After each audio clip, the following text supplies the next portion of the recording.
Hello বন্ধুরা, আজকে চলে আসছি আমাদের ঝালবাড়িতে। অনেক ঘাস হয়েছে, ঘাস এখন তুলবো। এখন ঝালের দাম অনেকটা বেড়ে গিয়েছে, 60 টাকা 70 টাকা করে লেগে গেছে এখন ঝালের দাম।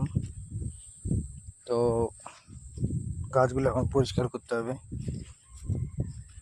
যদি পরে আবারও ঝাল ধরে পরে আরও দাম বাড়তে পারে।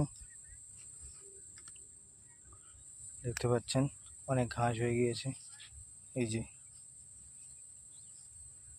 ঘাসগুলো তুলতে হবে সব। এদিকটা পরিষ্কারই আছে, সামনের দিকটা একটু ঘাস আছে, অনেক পরিষ্কার করা হয়নি ওগুলো। এখন ঝালের দাম বেশি হয়ে গেছে, পরিষ্কার করা উচিত এখন। আশা করে দেখবো 1 সপ্তাহ 2 সপ্তাহের মধ্যে আরও দাম বেড়ে যাবে।